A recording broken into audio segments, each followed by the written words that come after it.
You are live. Okay. This is the Senate Education Committee, March 20th, 30 in the afternoon. We have, I'll let you introduce yourself. We have Legislative Council here. As we are working on a larger bill to deal with governance and finance of the education system. One of the things we have to consider before we're done, or part of this equation, is how we do, especially if we're talking about wards within the larger districts, the factors we have to consider when doing that. And there's an analogy to be made to the reapportioning process.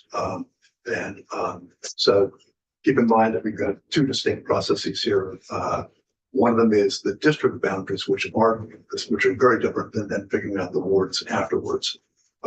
So I think, well, with that, we just had it set up just to help us have in mind some of the things we need to consider, especially as we got to the question of wards within those districts. So we'll introduce ourselves. Senator Ron Hinsdale, who would normally be there, is in the Appropriations Committee for a different bill. She's in the Appropriations Committee for about half an hour, I think. And then we have. I've not initiating when to come. Good afternoon, you guys. Dave Weeks, Rutland County. Seth Bongerson, Bennington District. Terry Williams, Rutland District. Steve Hepperman, Addison County District. Thank you. Introduce yourselves. Thank you very much for having us, committee members. It's very nice to be here. For the record, my name is Tim Devlin, Legislative Counsel. Tucker Anderson, Legislative Counsel. And I suppose you have both of us here today because we are the government operations attorneys for Legislative Counsel. And Tim handles elections broadly, and I handle local elections and a bunch of discrete issues within political subdivisions of the state. And both of us are the General Assembly's liaisons to the U.S. decennial census for purposes of legislative reapportionment. So today, I've just kind of prepared some discussion points to cover some of basic terminology, basic legal principles, and other kind of fundamental considerations that are made in we call it apportionment or reapportionment or redistricting. And then I'll maybe I think we'll certainly have enough time to kind of open up to questions, but feel free to interject at any moment if like us to add some specificity to the information we're delivering to you. So okay, I'll just start off with basic terminology. So again, I just rattled off some terms. Apportionment means the same thing in today's conversation as reapportionment, redistricting, and those really all three are meant to be essentially organizing groups of voters so that they have the same power and representation within the set boundary district. Another term I'll be throwing around a lot is franchise, and that simply means a right, and specifically the right to vote. So if I'm throwing around the word franchise, it's not McDonald's, indeed, more just right to vote. So getting into some of the basic legal principles. Apportionment has everything to do with the Equal Protections Clause, where we find in the 14th Amendment of the U.S. Constitution. In particular, we're concerned with a principle called one person, one vote. And this came about in a seminal SCOTUS or U.S. Supreme Court decision titled Reynolds v. Sims, and then was applied to in the Vermont context in two other cases, Parsons v. Buckley and then Buckley v. Hoffman. Those were in 1964. And one person, one vote is important because it's essentially an antidote to the problem of vote dilution.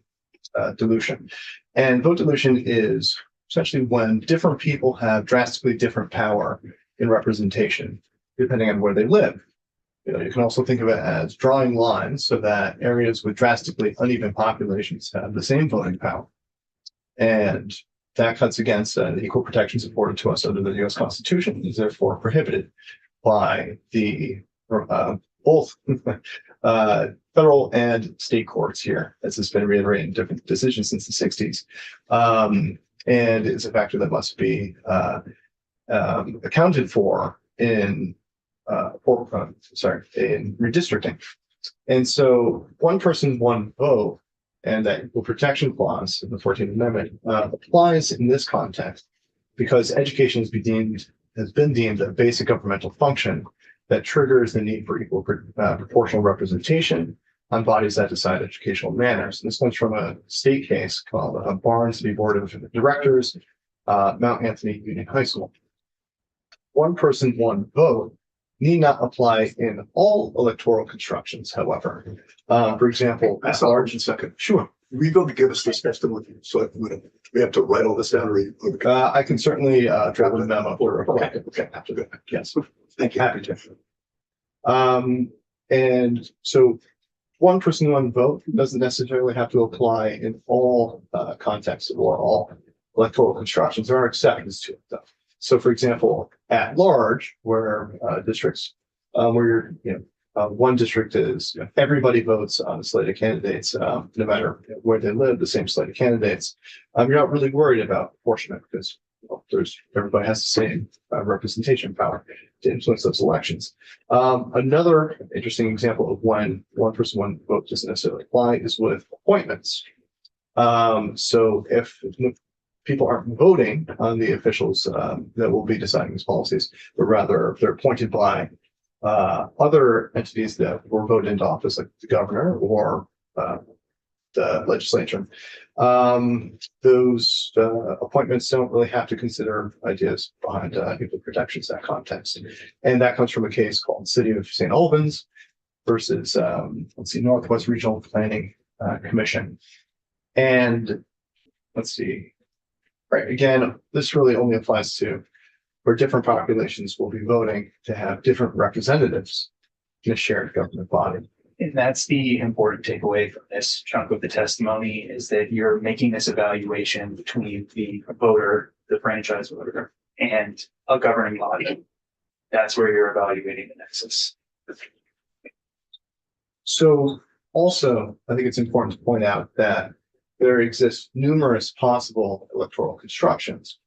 That is, the legislature can opt to have these wards take on characteristics of an at-large voting system, or they get a single-member districts, or wards, or multi-member wards. And that's just not familiar because these exist in the House and Senate here at the state level. There's also the possibility of both single and multi-member in combination, either adjacent to each other or overlapping. You can see this in certain municipalities like this city of Burlington. So they do that with wards and districts simultaneously. And then those are only a small sample. So I want to let, if that's okay. Oh, no, I didn't. Okay, sorry. Also, other mechanisms to be considered are the dimensions of this conversation, I should say, are the numerous mechanics or voting systems that could be implemented in these wards. For example, the traditional plurality majority voting system we have, or something like ranked choice voting, or proportional representation. And there are many, many other varieties of those voting mechanics and voting systems that could be implemented here. And then also there's considerations to be made to constituent variations. Right now, in some municipalities, non-citizens vote. And so other kind of factors can come into play to see exactly who is voting, depending on what the legislature wants. Then there's also the fact of factors of when maps need to be redrawn. Traditionally, every 10 years when the census comes in, populations, there's a snapshot in time and they're reflected at that moment. It's to be determined what has changed. And so does the map need to change accordingly with that to reflect increases or decreases in population movement of people, et cetera, et cetera. Also, other circumstances would be need to redraw the maps when there's a creation of new political subdivisions, assuming that how large it is, like what we're discussing here today, creating all those sorts of holes. And then also sometimes courts get involved under litigation and court orders if certain districts or wards are found to violate that one person, one vote equal protection principles there. Now we get to some of the meat here of our conversation, which is how to draw maps in line with that one person, one vote principle. Now, first we start off with required factors. And the real kind of takeaway is that they must be, these wards must be reasonably similar numbers in population. Now, yes. So when you talk about population in this case, could we consider either the population of students or the population within the ward? That's a great question. Jump in there. Sure. For purposes of elections, you're almost always looking at the total population, and then we're zooming in on populations of voters. And I was going to offer this up front to kind of contextualize what we are talking about here. But I was saying to Tim and some other attorneys just earlier today that I feel like there's actually 3 chairs at the table here that are being considered simultaneously because you're making something new. You have students or pupils, you have grand list, and then what we're talking about really is voters and your voting population.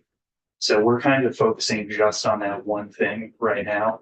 But when we talk about population and deviation, we're using census data that shows total population and gives us a snapshot of who the voters might be in a given election.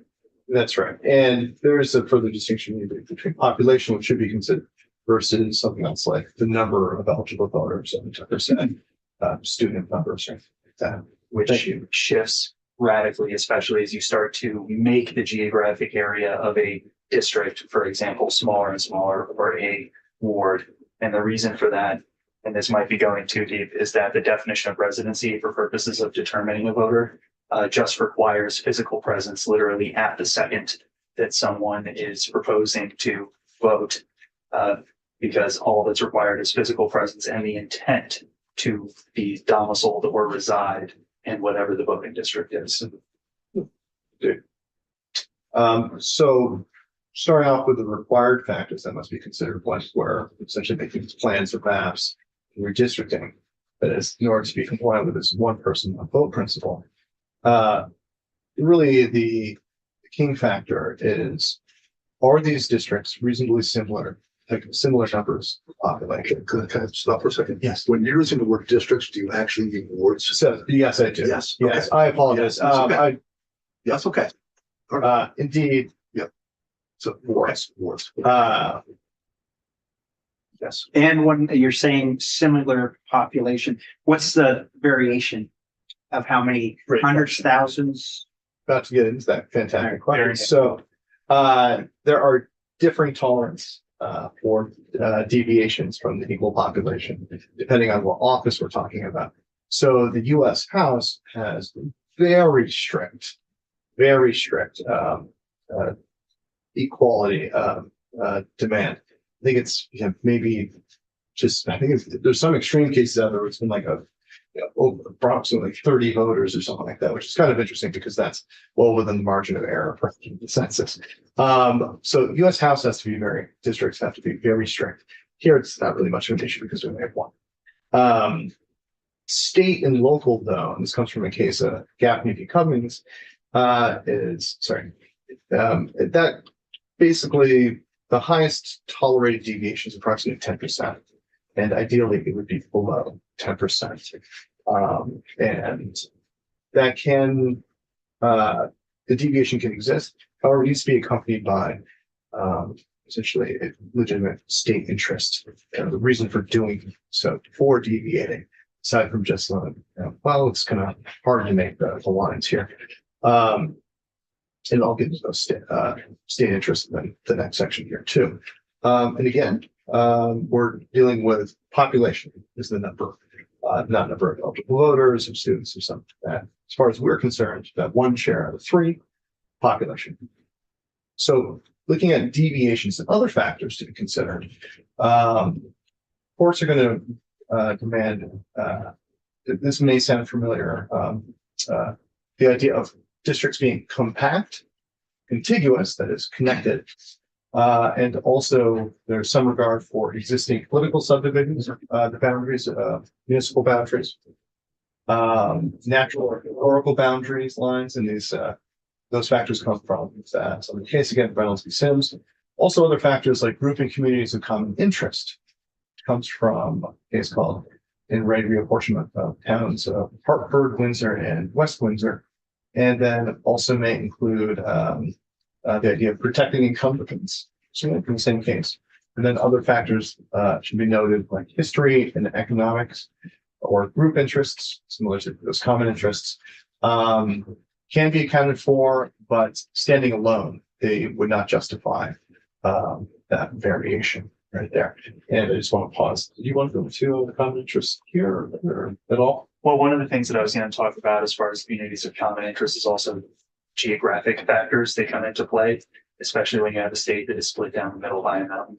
If you have island communities that are part of the same district as other communities on the other side of the mountain, or where you have a ward that is split by some sort of, geographic factor, lake, whatever it might be, you start getting into issues on the ground with things like polling places and the coordination of services by municipal officers, things like that. And this great institution used to have a mountain rule at the time that it started, where the general assembly, the mountain rule, the biennial session was split on either side of the Green Mountains to make it easier for the legislators to actually ride to attend sessions of the General Assembly.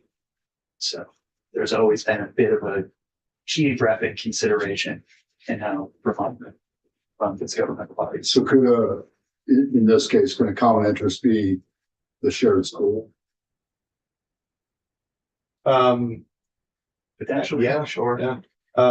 Other fact, trying to think of some examples would be some kind of fun ones. Shared economy is one. Shared school and actually shared civic centers and infrastructure is one. Yeah. Shared roads, it's like main thoroughfares. That has been consideration. Typically, I don't think I'm speaking adventure, but there are usually a few factors that going into a common interest more than just one building typically. Yeah. Okay. So also permitted to be considered when drawing maps, when to be in compliance with one person vote principles. I just kind of want to flag for the Queens, kind of maybe counterintuitive here. What is also permitted is lumping in small towns with large towns, so long as smaller towns have the quote opportunity to influence the election or secure the attention of the winning candidate. That comes from the case in Ray town of Woodbury. Also permitted is non-racial political gerrymandering. It's permitted, and that comes from the U.S. Supreme Court, Rucho v. Common Cause not too long ago, and then state case Cooper v. Harris. Interesting enough. So those two factors, that's gerrymandering among small towns and then large towns, are typically permitted. So moving on to what happens when these maps are kind of adopted. Just one legal principle to get into is litigation here. And it's worth noting that an adopted map plan does not necessarily have to be the best plan for each ward or district. Really, it only needs to be in conformity with constitutional and statutory applicable statutory criteria that comes again from in Ray town of Woodbury. So the courts really look at these plans. They don't really consider them to be perfect, or really is just because somebody else can come up with a better plan doesn't necessarily mean that the courts say, well, that has to be the one. There's a lot of deference given to the legislature anyways. So now we provide a very brief overview of legislative redistricting. However, and I just want to initially point out that there's limited applicability to school wards apportionment because legislative redistricting is really kind of a different beast fundamentally. Although there's a lot of things similar here, and really school districts are political subdivisions of the state. And we're Dillon's Rule state, which sound kind of familiar. And this has covered in lots of case law in the state, especially recently, Ferry v. City of Montclair, local case here, under the Vermont report. But it's important to remember that, like municipalities, these school wards or educational wards are really at the whim of the legislature and don't have the same constraints of the Vermont Constitution, which particularly calls out how legislative redistricting should be conducted. And although I should say, although it doesn't have same Vermont constitutional strictures here, the same basic legal principles from federal case law that the United States Supreme Court, the case Supreme Court established, and all the things I was just discussing there are still applicable. So we have kind of an interesting system where the state legislative districts are constrained by Vermont Constitution, which have very similar requirements for compactness and contiguousness, et cetera, and equal proportioning. However, technically those don't apply, but we still pick up those factors elsewhere, and that is from federal case law. It's worth noting that the framework for legislative reapportionment does have quite a bit of, if not applicability here. They're still going to be subdividing the entire state and drawing lines for purposes of the population of the entire state. And the decennial census will provide updated figures every 10 years. This institution will be going through a decennial reapportionment, and all of the same factors and considerations will come into play with drawing ward lines or redrawing district lines. So would I be right if I said though that even though we'll be doing the whole state, we won't be doing it on a statewide basis, we're doing it district by district within these districts. But that's the same thing that you could say about the House of Representatives here, that you have, however, over 100 representative districts dividing up the state. Well, except we have under this construct 9 large zones, the districts, let's say. Is the fact of the matter that, and they'll have different populations. So it's the fact of the matter that somehow we have to have on a statewide basis, or is it within each of those districts, the wards have to apportion, have to meet the test of 1 person, 1 vote? It would be wise to review in total with the decennial census, especially the shifting populations, and like, as I pointed out, I get that. Yeah. portability of residency in the state of Vermont under our election laws. You could see dramatic shifts in even just a couple of years, Yeah, right? no, we're having a little bit of 2 different conversations, but I get that. And so I like to think of when we're comparing school apportionment or districting for wards, that is, comparing that to how the legislative procedures are. Perhaps it's although not applicable, analogous, right? So there's still a lot to be learned from how the state does it, especially if you're looking to create a similar system and we have a specific board that's set up that kind of kicks into action after a certain event, that is the census. They do a lot of groundwork and legwork to produce essentially advisory or block plans that then the legislature then takes up after thorough review. And so that could be a path that the legislature could take. It could take another one. But so it's, I guess, to a degree useful to know that, there is a system that works out there. It wouldn't exactly be for this one, but you can really tap into that. However, as a model, it maybe would suffice. That's not a determination, sort of policy call. And to understand some of the timeline here, you're looking at almost a year between initial proposals from the Legislative Apportionment Board and the passage and enactment of the final plan by the General Assembly for the House and Senate, respectively. The Legislative Apportionment Board starts its meetings on July 1st or July 15th of a given year, has a draft plan August 15th that goes out to boards of civil authority. And this is all assuming that the decennial census is actually delivered on time, which it was not in 2020.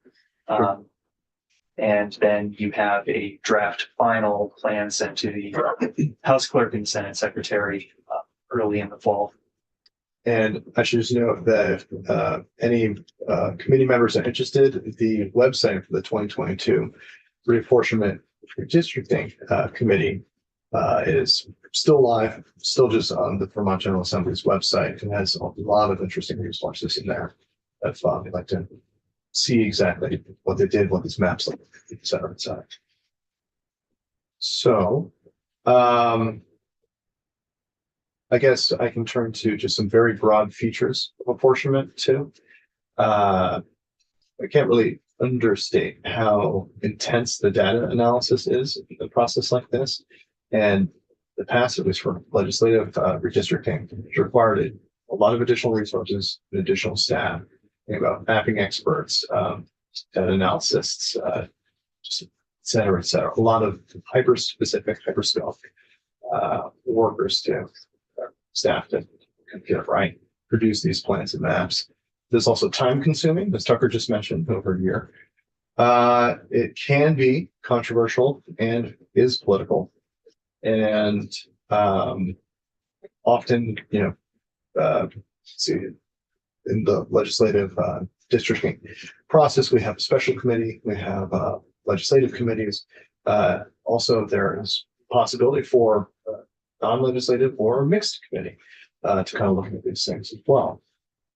And then I should add that there are many practical considerations in apportionment, aside from the high flag kind of legal principles at play here.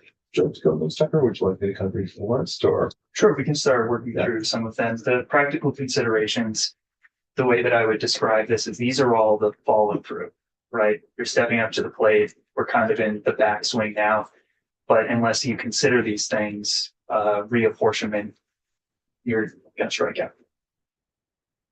And so certain things like the involvement of boards of civil authority and clerks, these the myriad of existing entities out there may have opinions on this, and they're the ones on the ground actually implementing the law. And so they would imagine, well, how should they deal with all of this? Essential, huge consideration, very nuanced. Just want to raise it. Issues like splitting existing political subdivisions, that is, having different sides of the street, have be different districts. Sometimes that can lead to voter confusion, could possibly lead to checklist errors. So that with Bennington one issue that came up earlier in the House, that the House GovOps committee had to deal with. Location of polling places, that Tucker said, that could be complicated depending on where we draw lines, and especially if they deviate from existing political subdivisions, which likely. Other geographic, overlapping elections and election systems, example, statewide, county, regional, local elections. Timing matters here. How many elections are one clerk dealing with at the same time? Does it make sense to have different elections, or is it better use of resources to have elections overlapping? Does that reduce voter confusion? It can go many different directions there. Geographical considerations, the map rule that Tucker pointed out. Let's see, well, that's just an old one, but many new versions of that age-old problem still exist. Let's see, availability of election resources, again, such as polling places, also municipal offices, et cetera. We won't speak more to that. Okay. Timing of school district reapportionment, just kind of mentioned that before. Again, will it interfere with legislative reapportionment? That's a point where we're kind of making the assumption you're going to either do it in-house at the same decennial time or establish some sort of committee to look into this. So one of the things to consider is that you already have kind of the state's experts every 10 years huddling around the reapportionment of the districts related to this body.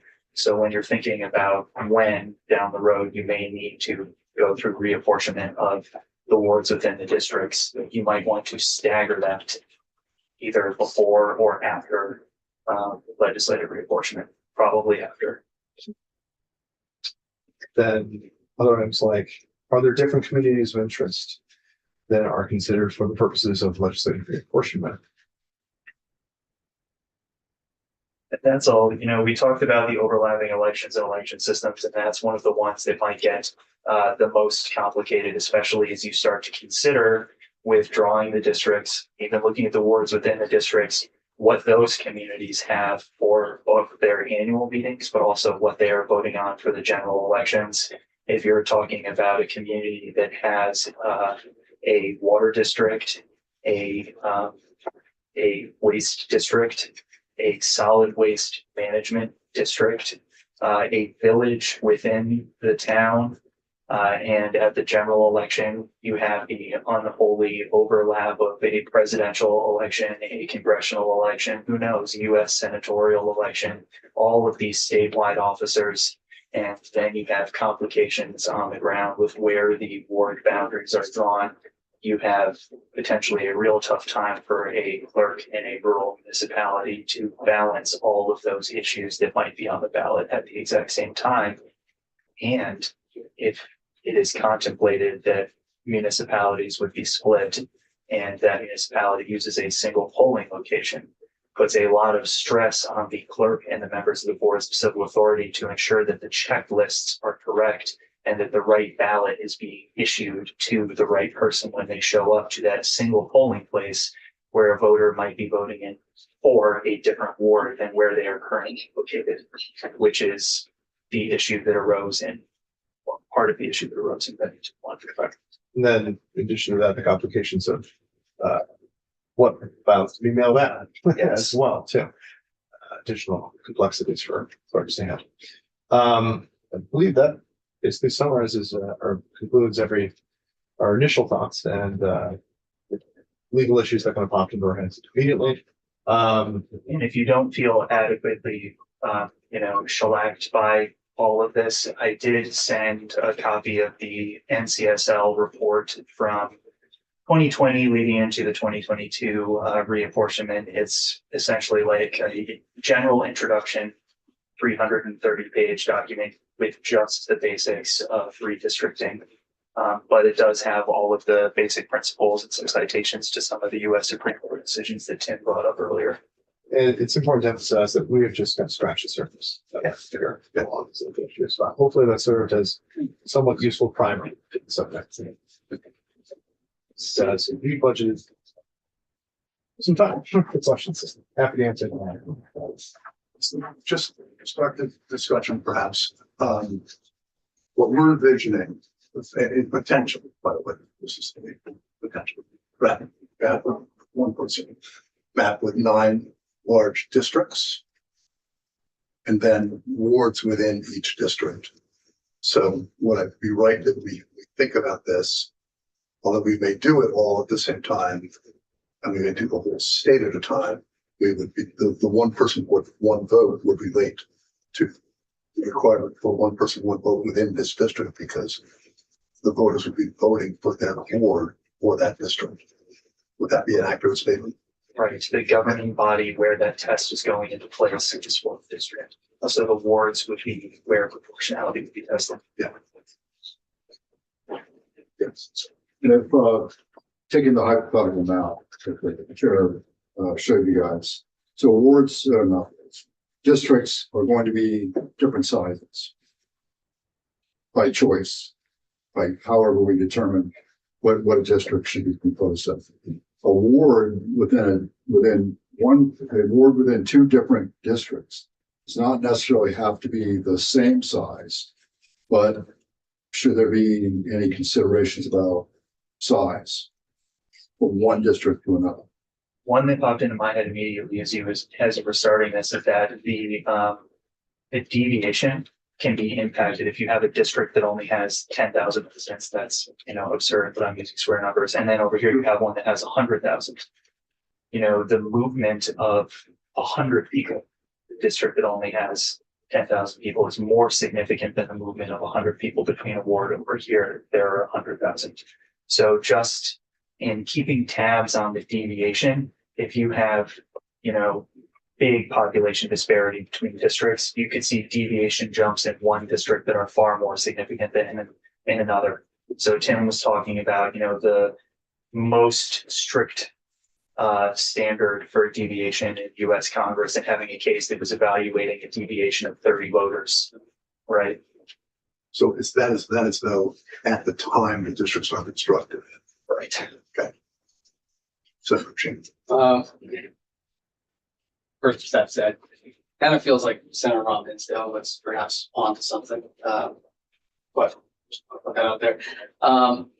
Also, ordinarily, I wouldn't mention anything. This is an extremely important conversation. I have to step out to an appointment that I can't miss. I just don't want folks to think that's a disinterest in this conversation or the next one. So.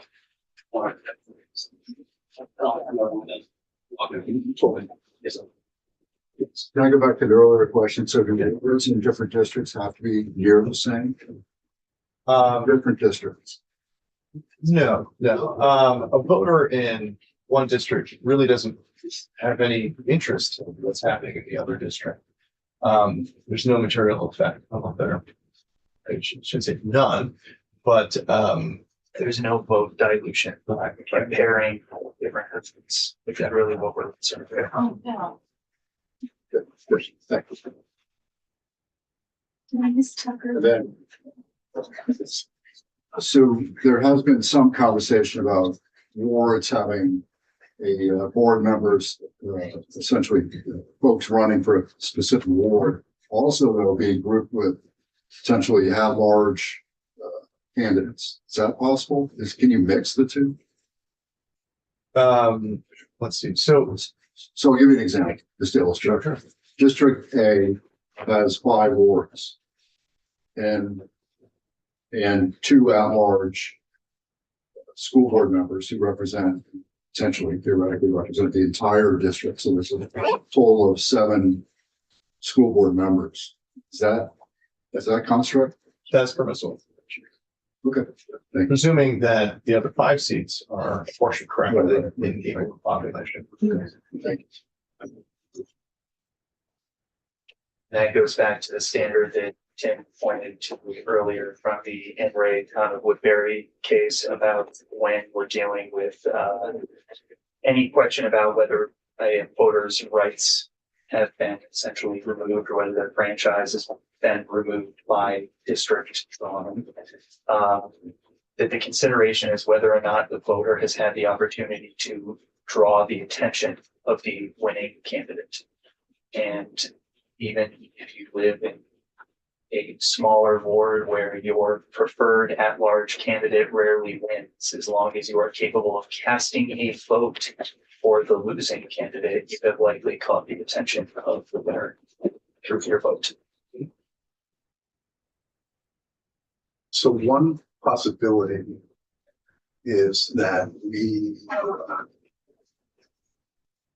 law on this, one person's Well, it's bigger now. person's thought, bigger, that we draw the districts now before the session ends, and then put off to over the summer and fall with a committee, another committee, go-ops or an ad hoc committee that gets put together to work on the wards once the district lines have been set. And everything that you're saying, as I understand it correctly, would relate to that process after we've put together the district lines. Yes. Okay. Although one thing that I would flag is that by drawing the district lines, you may have already drawn lines through what would be termed a community of interest within this context. And, the district line may have already made the determination prior to reapportionment about what the communities of interest to be considered even are. Sure. Especially like taking into consideration, even though it's not the most serious, some of those geographic figures. And to accommodate that, you'd have to reopen the district. Yeah, If it were found to be. Yes. possibly. So school boards are non-political. I mean, there's not a political party involved and they do not need a primary. Is that correct? Current construction, that sounds right to me. And I have to check with, Attorney Beth St. James. Yes, Title 16 is not pretty true. Okay, so with that in mind, there are, from my perspective, possibly 4 opportunities to conduct school board votes. National election, November, working backwards is a Vermont primary. There's the presidential primary, and then there's potentially town meeting day. Or are all 4 of those like really candidates? Or like is town meeting day like logistically not?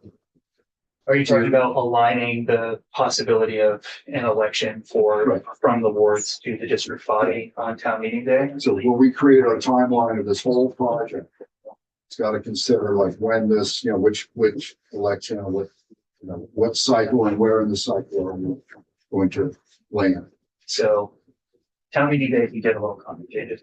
There is under 17 VSA 2640 a mandated town meeting day. However, you have charter municipalities that have different town meeting days than what is set by Title 17.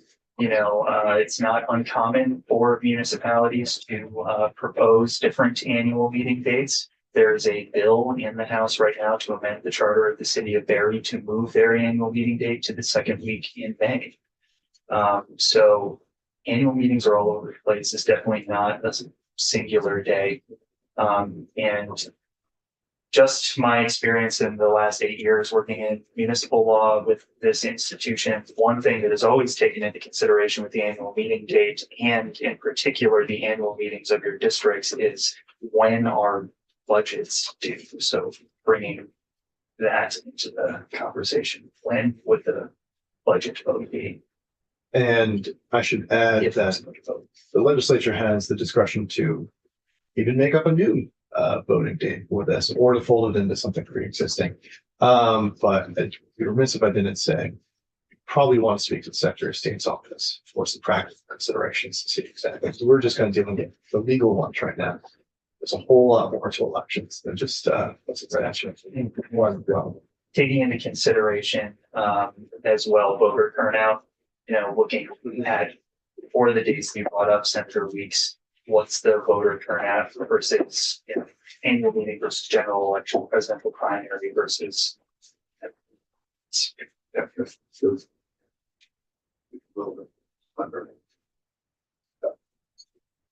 Okay.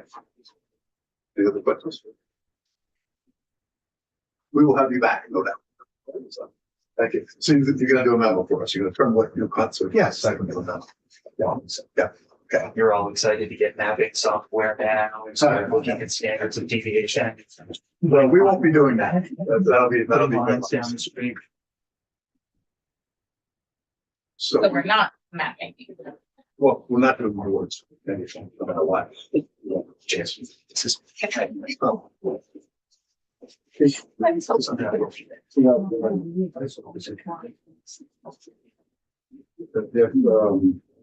Government operations is going to pick up on that. And so at what point do you think we're going to have a conversation with them about how much they can carry while we're still in session? And what would potentially need to bleed into a committee or lead into the next session? Yeah, we can have it. And I think it's almost, there's no, I think it's not gonna happen in session. I think that, if we get the, let's do the boundaries, then they'd be able to start with this somewhere involved. But until the boundaries are done, they really can't do anything. That's the stress. So.